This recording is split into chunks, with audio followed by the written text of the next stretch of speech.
Hello all, welcome to Bundy Let's Talk. Thanks for watching so far. Thanks for subscribing the channel. Whoever not subscribed so far, మీరందరూ ఇంతవరకు ఎవరైతే subscribe చేసుకోలేదో వాళ్ళందరూ subscribe చేసుకుంటారని మనస్ఫూర్తిగా కోరుకుంటున్నాను. ఒక నాన్సెన్స్ జరిగింది తాడిపత్రి టౌన్లో.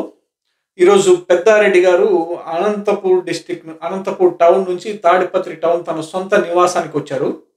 తన సొంత నివాసానికి వస్తున్నారని తెలుసుకున్న టీడీపీ కార్యకర్తలు తన రాకను అడ్డుకోవడానికి ట్రై చేయడంలో వైఎస్ఆర్సీపీ పార్టీకి సంబంధించిన మురళి అనే వైఎస్ఆర్సీపీ కార్యకర్తను తన ఇంటిపైకి దారుణంగా రాళ్ళు రువి తన ఇంటిలోకి వెళ్ళి తన ఇంటిలో ఉన్న మొత్తం సామాగ్రి కానీ తన ఇల్లును తగలబెట్టినారు. కంప్లీట్గా తన ఇల్లును తగలబెట్టి తనకున్న కారు తనకున్న మోటార్ సైకిల్ని రెండు దాంట్లను కంప్లీట్గా ధ్వంసం చేసినట్టున్నారు. నాకు తెలిసినంత వరకు ఇప్పుడున్న సమాజంలో ఈయన తాడిపత్రికి సంబంధించిన ఎమ్మెల్యే వాళ్ళ తండ్రి జేసీ ప్రభాకర్ రెడ్డి గారు ఈయన ఏందేందో ఆయన వచ్చే చెప్తా ఉంటాడు మీ లైవ్లకు వచ్చి, సమాజంలో రోడ్లను మెయింటైన్ చేసినది నేనే, తాడిపత్రిని డెవలప్ చేసినది నేనే, తాడిపత్రిలో ఎస్సీ కాలనీలు కట్టించినది నేనే, మొత్తం తాడిపత్రి ఈ స్థాయిలో ఉందంటే నేనే పెరికినా అంటుంటాడు ఈయన. మరి ఈయన ఏమైందో కానీ ఈరోజు మొత్తానికి ఒక వైఎస్ఆర్సీపీ కార్యకర్త వాళ్ళ ఇంటిని కంప్లీట్గా నిడున అగ్గిపెట్టి కాల్చినట్టున్నారు. అరే భాయ్, ఇంకా ఎవరు ఏం రాబట్టదా ఏంది? నాకు అర్థం కాదు. ఎవరు ఎక్కడికి పోవట్టదా ఏంది? అంటే ఆయన ఆల్రెడీ తాడిపత్రికి మాజీ ఎమ్మెల్యేగా పనిచేసినటువంటి ఒక వ్యక్తి తాడిపత్రికి వస్తుంటే ఏంది మీకు సమస్య? అంటే మీరు ఇప్పుడు మండలానికి ఊరికి లేదా కాన్స్టిట్యున్సీకి ఏంది రెడ్ బుక్ మెయింటైన్ చేశారా ఏంటి? నాకు అర్థం కావట్లే. ఇంత దారుణంగా ఈ విజువల్స్ చూస్తూ ఉంటేనే తెలుస్తూ ఉంది. చూడండి,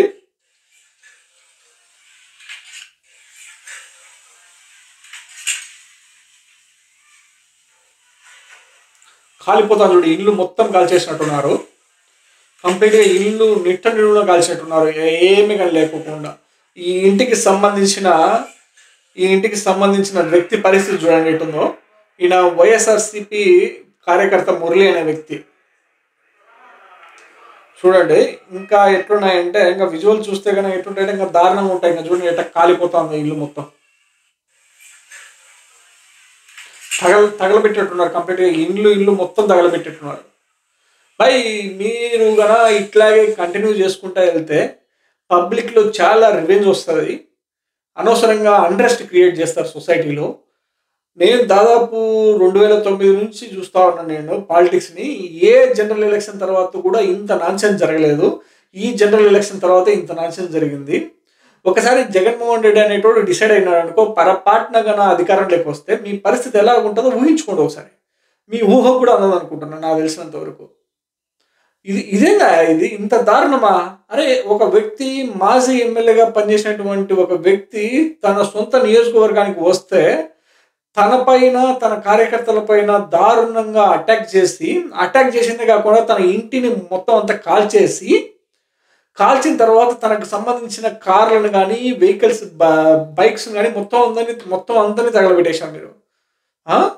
ఇంత దారుణంగా అయితే రేపు పొద్దున మీరు ఎలాంటి సమాజాన్ని నిర్మిద్దాం అనుకుంటున్నారు మీరు? నాకు అర్థం కాదు. మీరే కదా ఇలాగే దీన్ని కంటిన్యూ చేసుకుంటూ వెళ్తే రేపు పొద్దున నెక్స్ట్ అధికారంలోకి వచ్చిన వాళ్ళు కూడా పొరపాటున మీరు రాకోకుండా మీ అపోజిషన్ వాళ్ళు ఎవరైనా అధికారంలోకి వస్తే మీ పరిస్థితి ఏంది? ఎట్లా ఉంటుంది? అనవసరంగా మీరు మీ పిల్లోళ్ళు అద్భుతంగా మీ ఇంట్లో పడుకుంటారు. మీరు ఎవరైతే మీ కార్యకర్తలు ఉంటారో, ఈయన కార్యకర్త ఉన్నట్టున్నాడు, ఈయన పెద్దారెడ్డి కార్యకర్త. మొత్తానికి పెద్దారెడ్డి మీకంత దమ్మే ఉంటే, మీ దగ్గర అంత కత్తే ఉంటే పెద్దారెడ్డి వాళ్ళ ఇంటిని కాల్చొచ్చు కదా పోయి. లేదంటే కేతిరెడ్డి పెద్దారెడ్డి వాళ్ళ ఇల్లు కానీ, లేదంటే వాళ్ళ తమ్ముడు కేతిరెడ్డి వెంకటరామరెడ్డి కేతిరెడ్డి వీళ్ళంతా ఉన్నారు కదా, వాళ్ళ ఇంట్లో మీద కాల్చొచ్చు కదా. ఎందుకు కార్యకర్తను కాలుస్తున్నారు మీరు? అంటే కార్యకర్త అలుసుగా దొరుకుతాడు కాబట్టి, ఈజీగా దొరుకుతాడు కాబట్టి కాల్చేస్తారా మీరు? ఇట్లా కాల్చేస్తా పోతే రేపు పొద్దునే వాళ్ళ లీడర్ అయినా అధికారంలోకి వస్తే వాడు కూడా ఇదే రిపీట్ చేస్తాడు కదా. ఏం సంస్కృతిని మీరు డెవలప్ చేద్దాం అనుకుంటున్నారు మీరు సమాజంలో? ఇదేం పద్ధతి నాకేం అర్థం కావట్లేదు మీరు చేసేది. నువ్వేమో పొద్దున్న లేచాంచి వచ్చి నన్ను అరెస్ట్ చేశారు, నన్ను ఎస్సీ ఎస్టీ అట్రాసిటీ కేసు పెట్టేసి నన్ను కడప జైల్లో పెట్టినారు, అనంతపూర్ జైలు నుంచి తీసుకెళ్లి కడప జైల్లో పెట్టారు, నన్ను ఇన్ని కష్టాలు పెట్టారంటే కదా. మరి ఇలాంటి కామన్ పబ్లిక్ మీద, కామన్ సెకండ్ క్యాడర్ లీడర్స్ మీద, ఫస్ట్ క్యాడర్ లీడర్స్ మీద మీరు ఇంతగా దాడులకు తెగబడుతుంటే రేపు పొద్దున వాళ్ళు తెగబడకోకుండా ఉంటారన్నది మీ కార్యకర్తలు, మీ సెకండ్ క్యాడర్, ఫస్ట్ క్యాడర్ మీద రేపు పొద్దున అధికారంలోకి వచ్చిన పార్టీ దాడులకు తెగబడుకోకుండా ఉంటుందన్నది ఏం గ్యారంటీ?